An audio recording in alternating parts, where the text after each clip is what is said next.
France Inter.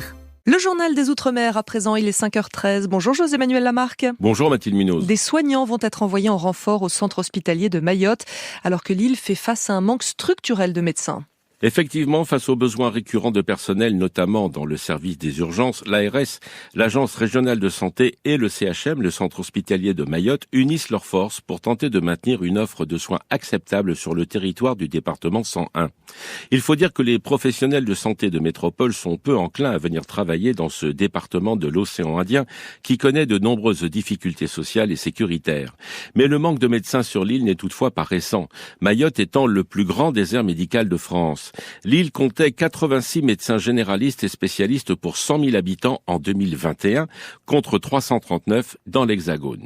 Ainsi, le ministère de la Santé et les autres ARS de France ont été mis à contribution, mais à plus long terme, il faudra d'autres solutions pérennes, comme l'explique le directeur de l'ARS Olivier Brahic, au micro de Nasla Marouane de Mayotte la Première. Dès cette semaine, on va pouvoir bénéficier de 5 médecins et de 16 infirmiers qui vont venir en renfort des urgences. Et là, c'est vraiment un effort exceptionnel du niveau national parce qu'il y a de très fortes tensions dans les services des urgences au niveau national. Donc c'est très compliqué de trouver des volontaires. Le problème de Mayotte est qu'il y a beaucoup de contractuels qui viennent en contrat court. Et donc c'est compliqué d'avoir de la lisibilité, à long terme. Et en parallèle de cette action, de courte durée, on doit continuer notre engagement sur une politique d'attractivité pour les professionnels de santé, au profit notamment du CHM, mais plus globalement pour le système de santé sur Mayotte. À la Guadeloupe, maintenant, dans la commune de Saint-François, l'eau coulerait du robinet un jour sur 5.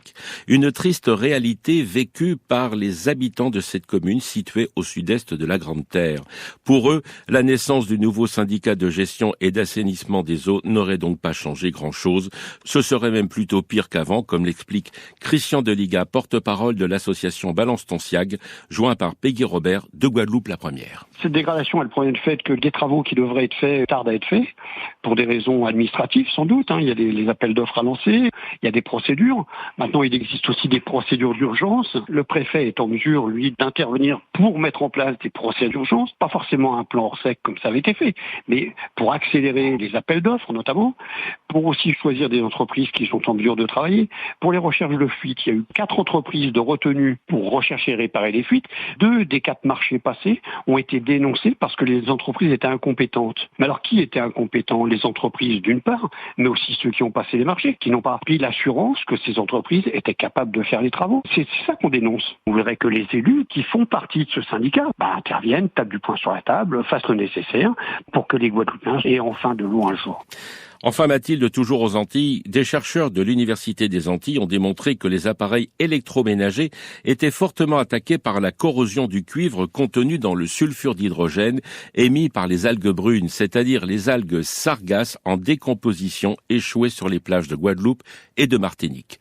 Plus de précisions par Sébastien Gilles de Guadeloupe la Première. 0,3 mm en un an. Ce niveau de corrosion, très important, a été relevé en Martinique, sur le site de Frégate Est précisément. Pour déterminer ces niveaux, les scientifiques ont exposé sur 4 sites des échantillons pendant 1 an. Les résultats sont, eux, alarmants. 60 microns au Vauclin ou encore 20 microns au diamant, des valeurs qualifiées par les chercheurs comme très élevées, jamais enregistrées même dans la littérature scientifique. Et l'origine ne fait plus de doute, l'hydrogène sulfuré des sargasses, qui s'associe à l'atmosphère marine et tropicale naturellement corrosive ici, mais aussi à la faible distance entre les littoraux souillés d'algues brunes et les échantillons exposés. Ces niveaux, à Frégate Est, au Vauclin ou encore au diamant, dépassent les limites supérieures de la classe CX, classification au sein de laquelle les environnements atmosphériques sont considérés comme extrêmes.